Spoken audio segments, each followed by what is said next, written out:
What's going on, guys? You are locked into Trending with Nae, and today I have the amazing Virdi Mazaria, fresh from The Apprentice, here with me today. He literally came straight from the boardroom here. Like, that's how fresh it is right now. Very fresh.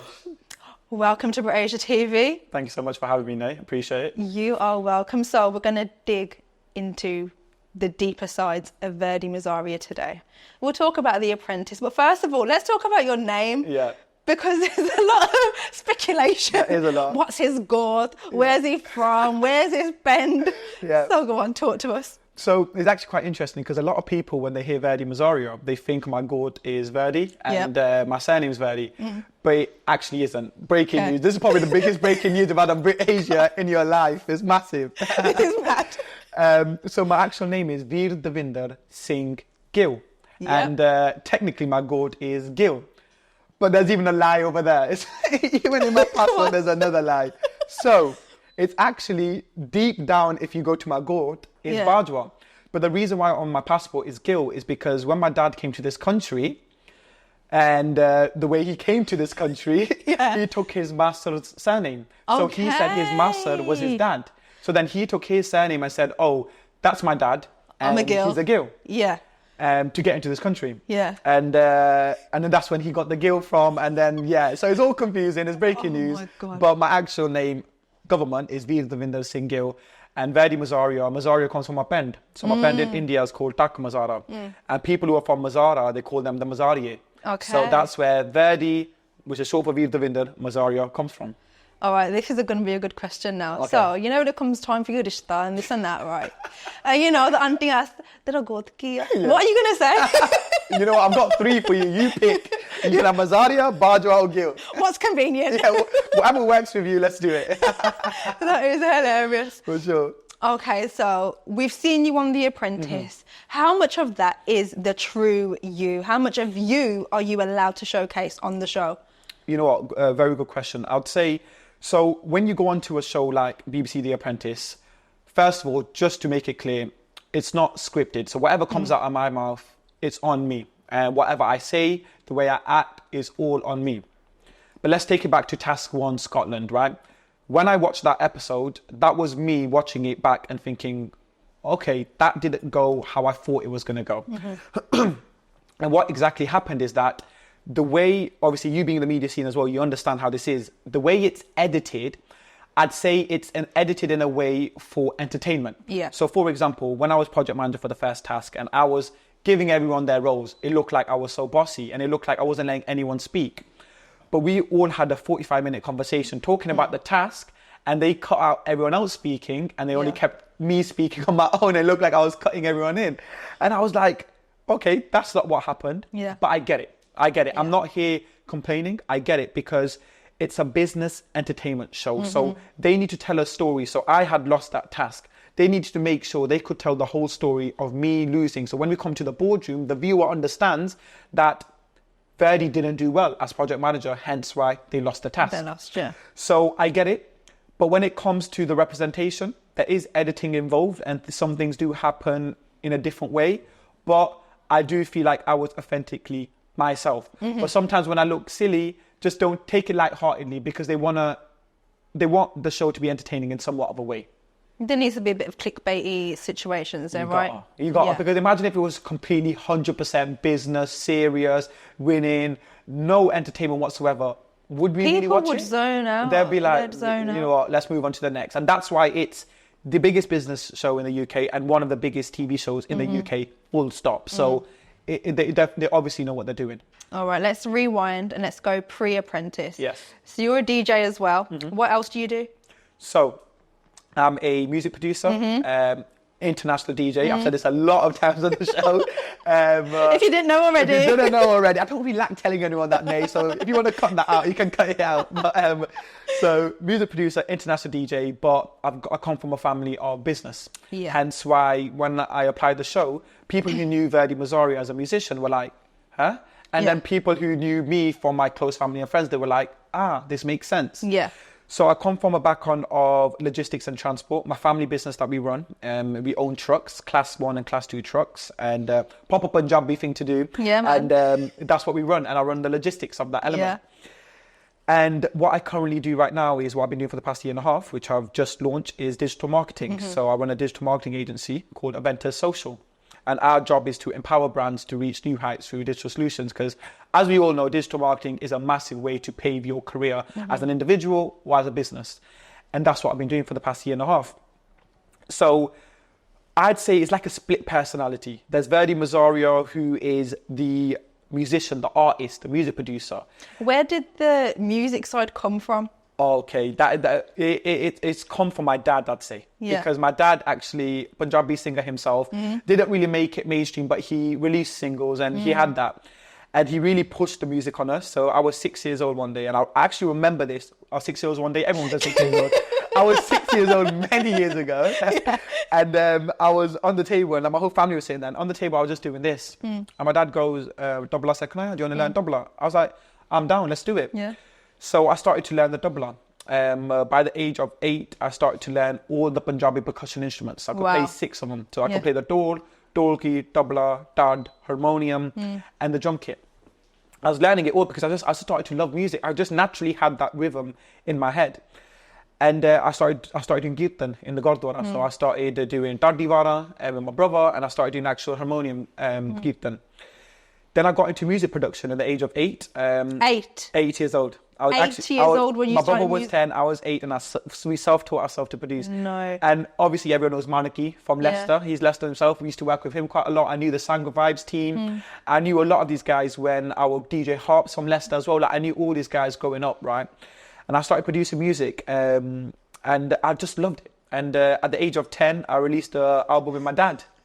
But yeah, no, it sounds crazy. It sounds crazy, but that's how much I was 10 years old. Crazy. It was called Tolli Stick. It was an album with my dad. And imagine having to produce a whole album with your dad and your family. Your brother's co-producing it with you and your dad singing on it, every single track. Did that, and I was like, this is what I want to do. But in the back of that, I also had that business racing to me because we owned fish and chip shops at the time.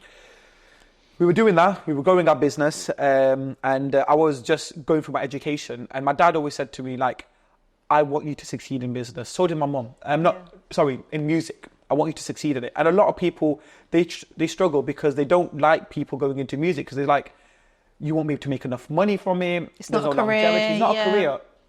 Anyone in the media scene, especially being Punjabi, is very hard. But I'll say I'm quite fortunate to say my parents really supported me. But they said, have a foundation. Have your education. Have your education. Have something to fall back on. So I was like, okay, cool. Studied. At the age of 16, while I was doing my music production, things were going up, but it wasn't really like massive. It was just like, I was still learning. Because that's when people say, oh, I've just started producing, but I can't get anywhere. I was like, how long have you been doing it? Oh, 2-3 years. And I'm telling them it took me 15 years to just slowly get to recognize and perfect my craft. So understand that it's not as easy as you think it is. If you get big in 2 years as a music producer, I'd say you were in the right place at the right time, and fair play to you, because it's not easy to do something like that. So when I got to 16, I was like, I need to elevate my music career in somewhat of a way. So I was like, I'm going to start DJing. Started DJing at the age of 16. And just by the age of 18, I got the international status because I was booked in my first gig in Italy, Florence. Yeah. And I was only 18, I was still in college, and they booked me to go DJ in Italy. Did Italy, and now I've DJed in the likes of Italy, France, Canada, India, Spain, many more. I've done so much in different places because of that passion of music. But behind the scenes, I was still doing my business. So after college, I took a year out to perfect my business knowledge, and I joined Ernst & Young, the Big Four, as an auditor. Very competitive. To get there without university is massive. And once I joined EY, I was doing auditing, did it for 8 months, but my music was getting bigger, and I still had the foundation of having some sort of income with audit. My music was going so well that I was like, Jal, now's my time to go full time, because you need to sometimes take that leap of faith to do it full time. Take that setback financially, but do it time wise to make it a career. And let's take it to January 2020, right? I was like, this is my time. I'm leaving. I gave my resignation in such a big company. And I'm going to go. And then I could take my music full time. January 2020, end of January 2020, start of Feb, I left.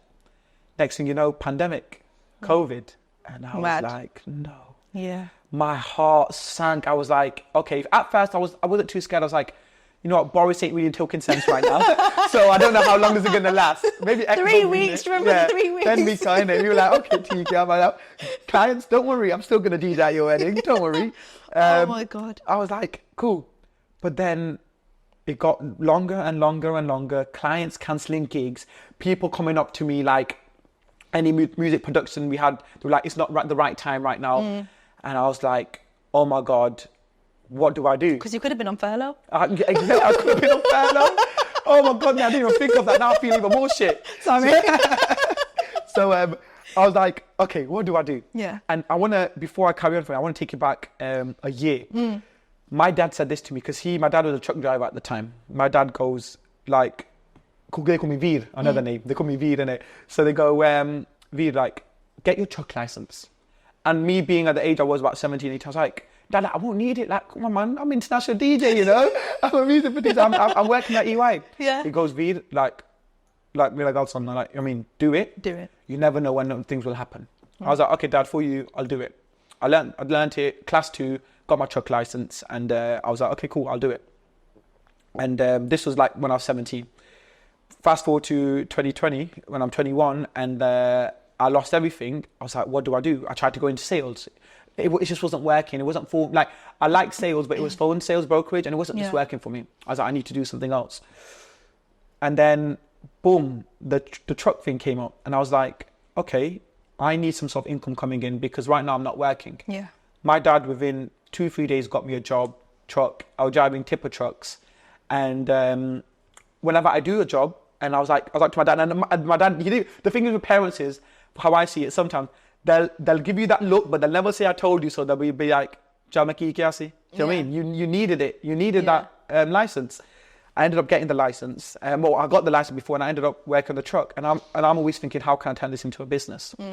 And this is what opened up my family's business, because after learning the truck, I was thinking, we need to do this. Oh, so this is where the truck business started. Came from. Okay. It's all because I took that leap of faith to, well, COVID and that happened, and it made me leave my job, leave everything, because God's plan was, let's sort out your family first.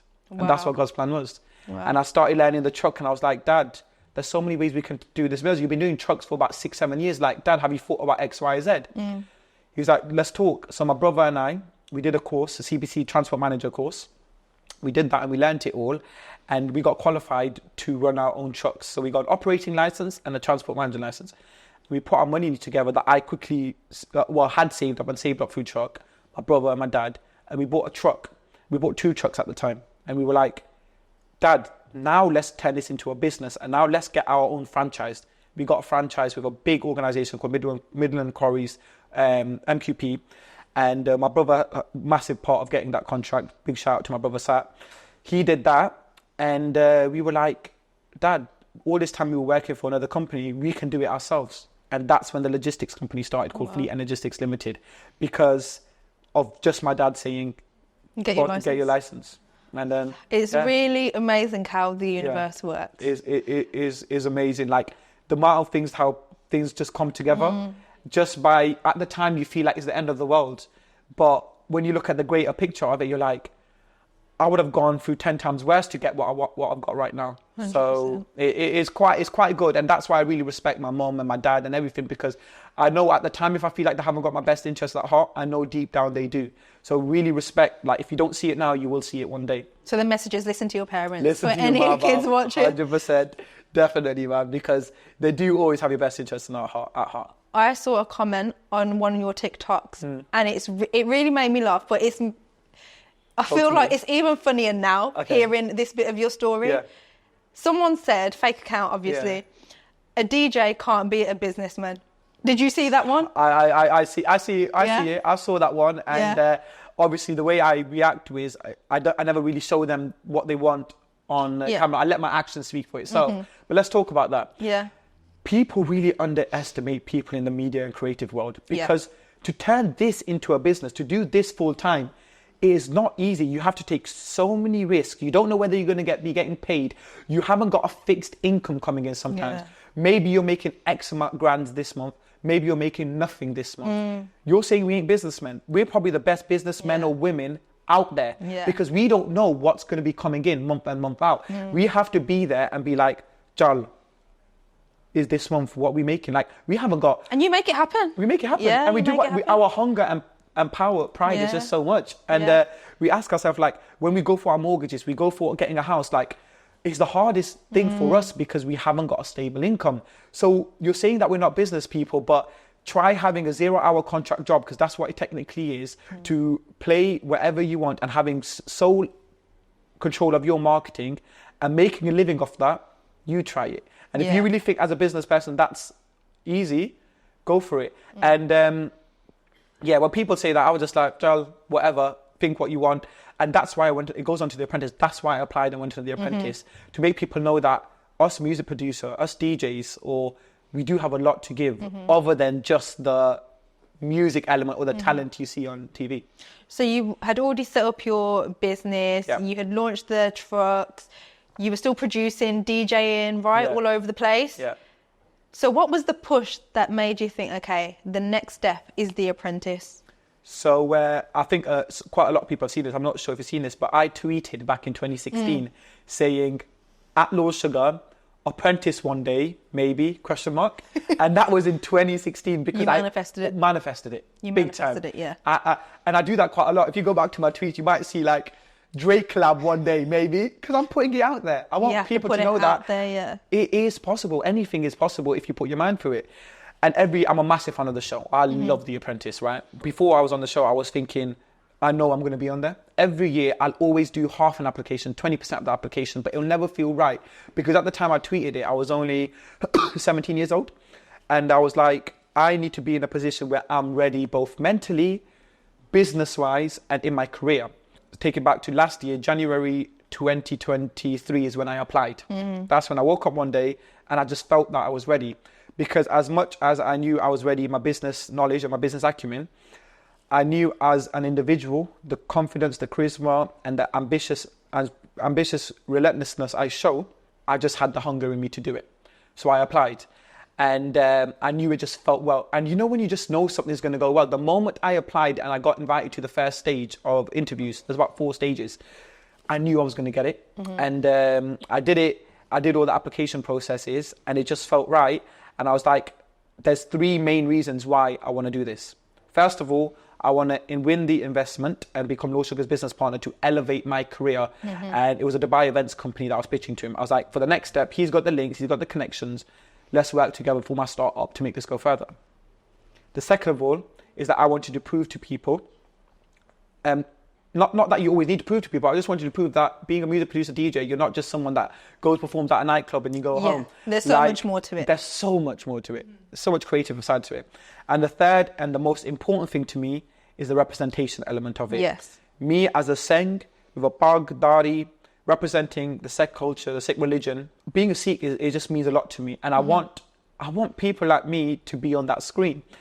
And that was one of the main reasons why I applied, because growing up, right, there used to be, at EastEnders, there used to be one Pagwala Singh that used to walk past, Baba older man. Do you remember, like, when you're you were a kid, and you'd see someone on the TV that looked like you, like, it was so obvious, and everyone would get so happy, like, so my God, it's an Apna.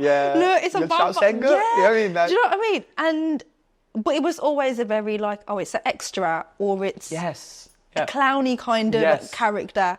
So that's how we've kind of always been represented in the media. So for you, was there a pressure that I need to do this and I need to do this properly? 100%. So going on to it, I know how Asians or Indians or Punjabis are represented. Like, let's go to The Simpsons. The Indian in The Simpsons is the joke, man. Apu, that's it. And like, when you look at these different, Big Bang Theory, the Indian is the joker. The nerd. You get me? There's very stereotypes there. And what that creates is unconscious biases. So that creates people to naturally look at that person and be like, I ain't going to get on with this person. And there's some stories that we could go on to in terms of Apprentice, what I faced being who I am going on to that. Nothing bad, but just stories. But I knew I had the representation on my head, and I knew the moment I get announced, people are going to be like, sick, but make sure you do well, make sure you're represented well. But all you got to understand is there was a lot of things out of my control in the sense of how I would portray myself and how things will come across because they got to 100%. tell a show and series. But I do feel like in the grand scheme of how I presented myself, I'm happy with it because I showed what being a Punjabi is all about: relentlessness, losing 7 times but still always coming back. Lord Sugar saying, "Stay in touch" to me. A lot of these things, like having that big drive and passion, and showing that I've got no matter what it takes mentality. I showed that there, and I really feel like I represented myself and our community well. You definitely did. Now, you mentioned some stories. Yes. Tell us one. Okay, cool. So growing up, I was looking at the way I am. Obviously, I faced a lot of prejudice. I've faced a lot of people coming up to me and not really getting who I am. And I feel like being a Punjab, like there's barriers being an ethnic minority. Then there's barriers being Asian, I think, and then there's barriers being a Singh. Yeah. And it's so hard. Like, it's like you don't look like me, or like who are you? Like, when I look at you, I think of bad connotations to whatever has happened in the past, which comes from ignorance. Yeah. So I came into the process, and when I got to know the candidates, it was quite surprising that no one, well, most, I'd say, except the Punjabis that were there, or Asians, especially all the people who come from a British background, they didn't know what a Sikh religion was. They thought I was Muslim. And I was there like, wow, like, and I'm not saying anything against them. I'm trying to say that it's ignorance. It's what they teach in school. Yeah. Like, in school, they don't go and teach you these things like what the Sikh religion. You might have one quick lesson about the Sikh I religion. remember Ari in school. I think we had one lesson for real. That's it. Yeah. And like, it goes so fast that you don't ever actually realize or take in what, and at that same day you're learning about Sikhi, you might be learning about Islam and Hinduism. So the person's confused, like, wait, which one is it? And Islam being probably one of the most mainstream religions from that ethnic background, immediately the first thing religion I think of is that. So coming back to that, so what I really got to do, if not, I didn't take anything out of it.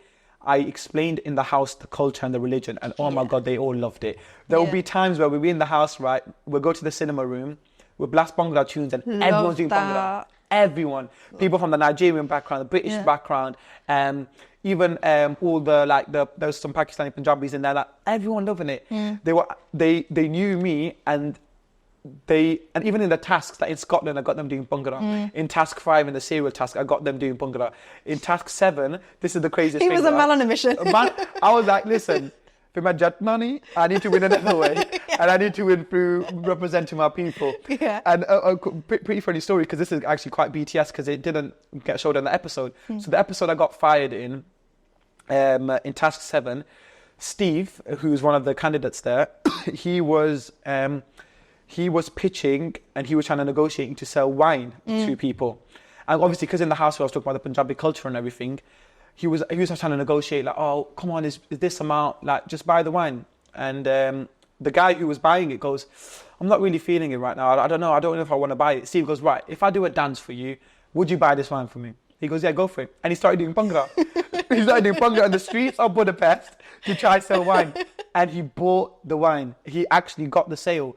And I was like, someone using my culture to make a negotiation, to make a sale, that means the world to me. And that's because I just told them something so small. So I want to ask you, were you ever shocked at the ignorance? Because the UK, we feel like it's very multicultural. Everyone kind of knows everyone. And especially in this day and age, did it shock you that you were getting, misunderstood? People didn't know who you were, what you were? You know what? I wasn't that shocked, but I was disappointed. Yeah. Because I was like, obviously the education system obviously has not improved since probably we've been at school and stuff. So they're probably not improving there. But when it comes to the actual ignorance, I was quite disappointed, because I feel like there's facilities out there to learn things, and I just find it as no excuses. So even if the schools don't teach you it, I feel like there's resources around there that you live in England and it's a multicultural place. Yes, it might be dominated by the British, and I know we technically came from a different part of a country to come here, but your future colleagues, your future employees or business people will be people from different backgrounds. And the fact that you still can't differentiate different religions or have some sort of like knowledge about it, it was disappointing. But everyone on the show was happy and honestly really caring to know, and they would ask questions. And like me and Trey, for example, will have long conversations that we'll actually go downstairs and we'll play documentaries about like Sidhu's history or like the Punjabi history. And he actually knew who Sidhu was as well, as in like he's heard his music. And I turned everyone into a Sidhu fan. Like I got people singing. What was their Sidhu favourite Mazaria. track? They loved them. What was it? They loved the 47, obviously, because Mister's on it as well. So they absolutely loved it. And like I'm telling you, we're in the cinema room with 17, 16 other apprentice candidates, and we're all doing Bhangra, and we're all like having such a sick time. And like I feel like I'll have some purpose in my life, and I feel like that is to make Punjabi music or the Punjabi culture cool and mainstream.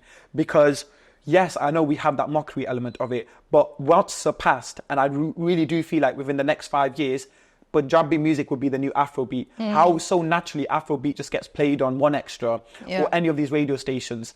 You'll hear Punjabi music on it. And Diljit and Ed Sheeran, massive. Like, massive. Can we talk about Diljit and not Diljit, Ed and Shah Rukh Khan for a sec? Because it was that one for me. Nah, it's massive, and it's like two people that growing up you think they'll never be next to each other, and they were worlds apart. You would never ever think of those two people. Or even like Rihanna at the Ambani wedding. Yes. Like, how? It's massive. And like even when Ed Sheeran was singing Diljit's lyrics, I was like, you got better Punjabi than most of my boys that speak Punjabi. Do you get me? Like, only Diljit could get like Ed Sheeran and Sia speaking Punjabi. Speaking Punjabi. I know. And like, people are loving it. And like, I did a TikTok with Phil, who's currently still in the process, who owns a pie company. And me and him are doing just a trend where we're singing At Asle by Sukha. And he's word for word getting the lip sync right. It got over 1.5 million views because they just love it. Like, and like, Phil will be messaging me saying he's from Bognor Regis, which is way down south, and he goes the only Indian I see is one Indian shop, which is a mixed grill place, and like the Indian owners. Other than that, I see no other Indians there. Yeah, and he's like, his boys and people are playing the tracks and they're loving it, and like that's why that representation is so important. And to go back to your question, it's more disappointing that there's still ignorance, because I feel like there's so much facilities out there to make sure you're educated enough for these things. So, yeah. Okay, a quick little sidebar question. How do you feel about people that call At Asle Aitile? Oh my God. And you know what, I'm like, and I actually saw your interview you did at the line, and it's so kind of like, hey, and I sing it so confidently. And I'm with chest. I'm thinking, hi, what am I doing, man? But it's funny, man. But, you know what I mean? End of the day, they're adopting the culture. And I'm liking it. I'm not going to fault them for it, but there's literally no I there. It's A-S-L-E. It literally says Asle. Where is the I coming from? Where is the I coming from, guys? Someone debunk this for us. Literally, man. But yeah, it's great, and it's great to see that we actually are getting that support. And you know what? I actually want to touch up on this point that BBC have been so supportive as well. So they let me do part in the morning. And also, being a Seng, what I was the most, like, this isn't during the interview process, right? This is what I was, one of the most things I was scared about. So I know in the mornings they come with the cameras, and no matter how you look, you're going to be like that. Obviously, being a Seng, I'll sleep with my patika on, or like my patika will come off, and then like my hair's out. And I didn't want people to see me in that state. And they respected that so much. They said, Virdi, what we're going to do for you is 3-4 minutes before we know the cameras are coming in, because you don't get known, like you don't know what time they come. They just come bursting in. Wake up, and you're just there like you could be like, yo, what going, bro? What's happening here? And then they'll come to me like 3-4 minutes before, and they'll be like, Virdi, we're about to come in. Just you can get your tab and everything ready. And then I'll just tie my patika a little bit, brushing my hair a little bit. So that's why when I wake up, I'm looking alright. Do you get what I'm saying? Because that is so good. But they did that for me. And they made sure that that respect was given. And something else they did for me as well is that I'm obviously Punjabi, I love the culture, and being in that environment was very hard. So we only had 10 minutes once a week to have a conversation with our parents, and it was being monitored. And as soon as the 10 minutes is over, you're done. You're back into that world with no phone, no outside communication, and you're just there, like, because you're around people who are your competitors, and they're also trying to be nice to you, which they probably genuinely are, but at the same time, you're in your head because you don't know what to believe because you're competing against them. There was a time where it's probably like 3-4 weeks in, and I was like, this is getting a lot for me in my head. And we were allowed, like, in our down days to go for a walk, chaperoned. So would go around, walk near where we lived, and we went to this park. I was like, guys, listen, I don't really want to go on a walk. Can I go to the cinema room and I just want to blast Bhangra music, and I just want to like do what I'll do in the outside world because I feel so disconnected to who I am. They genuinely, when they left, they like go for it, and I blasted the music. I had Bhangra tunes playing. Yeah. I was there just doing Bhangra there by myself, and that like it was just such a good time, and like they respected A good the release fact that you needed. Yeah, I needed, and they had that respect to do that for me. So massive respect to BBC and Naked. They're the people that actually the organisation that produced the show, and if representation isn't getting increased in the media, but from what we can see, definitely behind the scenes it is, because the respect they gave me was amazing. So, The Apprentice, and you mentioned it earlier, it is a business entertainment show. And I think over the years it's evolved. So how much now is just for entertainment? Because we are seeing a very diverse cast now. How much of that do you think is performative, let's say? Because there's sometimes, you know, all companies have it, personality hires. You obviously come from a business background. But how much do you think the entertainment factor now does influence their decisions? I'd say definitely during the hiring process, they look at tick boxes. Yeah. So diversity, different backgrounds, personalities, because it is what makes the show. But trust me when I say this, you can't just have all of that but have no business acumen and get on the show. Yeah. Over 80,000 people apply, only 18 get selected. Like you need to have something about you. I think all they do now is they just have more of an open-minded to be like, right, listen, we're not going to go for this demographic. We're going to kind of expand on that. And we're going to have different demographics because we also, in a business way, it's a business show. So in a business way, we want the most views possible. Like I'm going to bring all the Punjabi Sikh backgrounds. Noor's going to bring all the Muslims and all the Moroccans from her side. Trey, Felucia and Onyeka bring all the Nigerians. We've got so many different backgrounds, and it is a business technique, but I don't fault them for that. I get why they would do that. If I had my TV show, I'd try and make it as diverse as possible for viewing figures and also just generally to have that representation. When it comes to the entertainment factor, it's about how, as an individual, how forward you want to put it. So I wasn't afraid of doing anything in that show. I'd put myself forward for everything.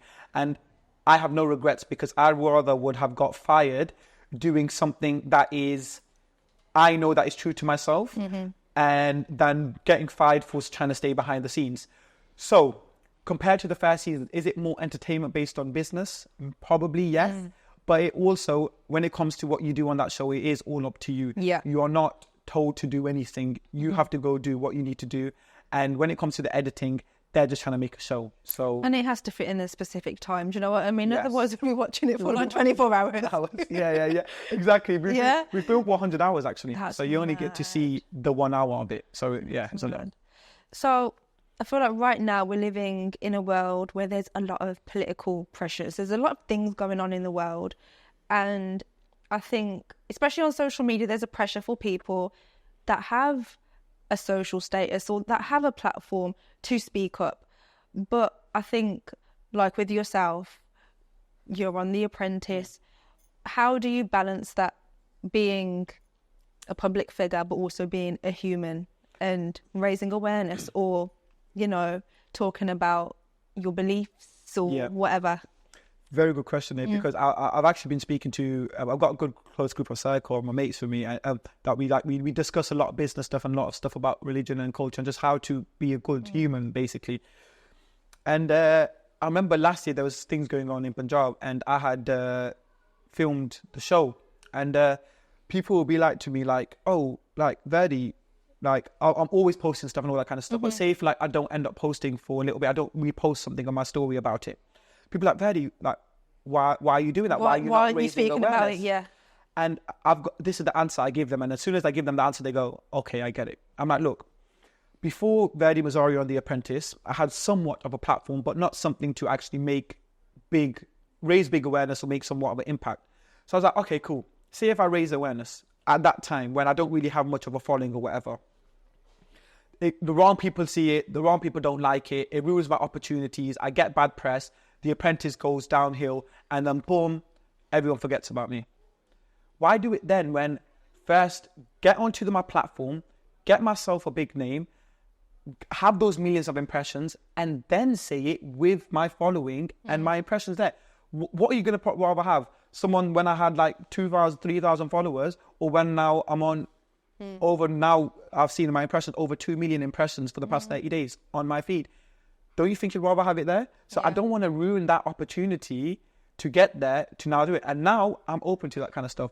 Is it hard? Yes, it's definitely hard. But I'm a man with value and I have a lot of like respect for my religion and my culture, and I will back everything to the end. Yeah. And I'm always going to do that. And if something don't align businessly with my morals, I wouldn't do it. Yeah. So as an individual, I'm always going to show support, and I'm always going to show love with what I do.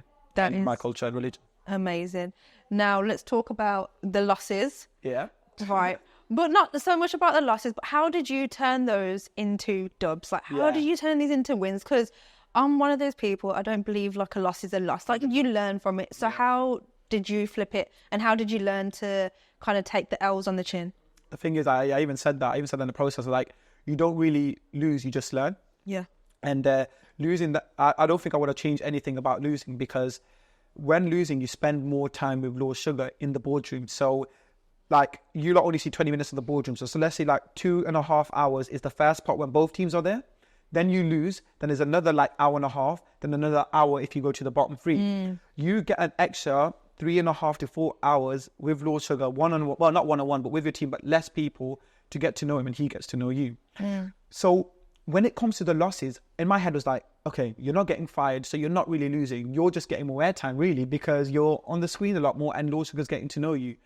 And we really had like a bump put our relationship, me and him. I like, love that. He is a little bubba, ain't he? Genuinely, like, honestly, I honestly got so much respect for the guy, and I know he's got a lot of respect for me, because in the boardroom we'll just go, like, we'll go in at each other, and then we'll just make each other laugh a little bit, and like he'll say something, I'll say something. I remember once, right, I was on one of the tasks, I didn't make the edit, and they were just going over the task and stuff, and like I kind of not dozed off, but like they were going over someone, and I knew I wasn't getting fired, because I ended up being a boardroom expert, because I was in there so much, I knew stuff to say to kind of. You knew the tells. That's what I'm saying.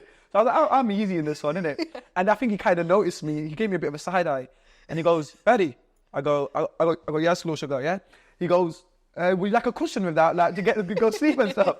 I was like, oh no, obviously not, Lord Sugar, like definitely not. And then he goes, all right then. And in my head I thought, okay, damn, like he's radars on me, innit? And then there was something going on in the task, right? And I just started to give my 2 pence in. I was like, oh yeah, by the way, this happened, just trying to get myself involved, because like I just knew what he wanted, and he knew what he wanted with me. And even when I did get fired, I knew he didn't want to. The only reason I did get fired is because I lost 7 times. Yeah. And Felicia and Rachel had not lost one task at all. And well, you got to stay in touch, so which is massive. And that does, people really think like, is that just like he just says it? But all I can say is he does mean it. And he's only ever said this to 3-4 people in the 19 years Apprentice has been out, 18 seasons. And let's just say, if it ever makes sense, it may not be the last you see of Lord Sugar and I. Let's just see how it goes. To be continued. Let's see how it goes. Okay, so now it's one of my favourite parts of the show. We're going to do a quick fire. Okay, all right. Let's see how this goes. It's very easy. Okay. Okay, so first question. Yep. You have 5 dinner guests. It could be dead or alive. Yep. Who are you picking? Perfect. Let's start with Sidhu Moosewala. Amazing. Let's go with Craig David. That might be a surprising one, but it's a massive, like, his music is a massive inspiration to a lot of the music I make. Didn't you reference him somewhere as well? Yeah, I did. In your fire, I referenced Craig David. So Sidhu Moosewala, Craig David. Let's go Kanye West, because as a producer, he's absolutely smashed it. Let's go Dwayne The Rock Johnson. I was like, yeah, not excited that, because I'm massive on the WWE, and like even his career, because like the one thing that I do is that I try to become a jack of all trades, like Dwayne The Rock Johnson. So wrestling, acting, businesses, all that kind of stuff. And you're so young. Exactly. You're so young. And I feel like I'm able to learn a lot, and there's a lot more to go. And I think when you're young, you get that time to experiment, and you do that kind of stuff. And the last one, let's go Surajit Bindarakia. Oh, wow. Because one of my favourite, or probably my favourite traditional Punjabi artist of all times, was a very good friend of mine with my dad, actually. He actually performed in my Lodi party when I was actually the one. So that's like my claim to fame more than anything, I'd say. But yeah, I'd say them 5. They're my peoples, I'd say. Amazing. Okay, home food or outdoor food? And actually, what did you miss eating the most while you were away? Yeah. Okay. I'd say it's such a hard one. Let's say home food, because when my mum is on form, right? On form mum, you can't beat that. You get what I'm trying to say? She's an absolute like gem when it comes to cooking. And that's what I miss the most. Like roti. And like Raj, she's Punjabi. So she's actually she's Punjabi and like she's a mum and everything, right? And she's going to hate me for saying this, but she's a bit of a coconut. But I'm like, Raj, yo, you got to make some dal or something for me. I'm missing it. And she tried making chicken curry. And fair play to her, there wasn't much like resources and stuff or the masalas to make it. But it was absolutely shocking. I did not enjoy it at all. But fair play to her. But yeah, that's what I miss the most. I just miss that traditional Punjabi food.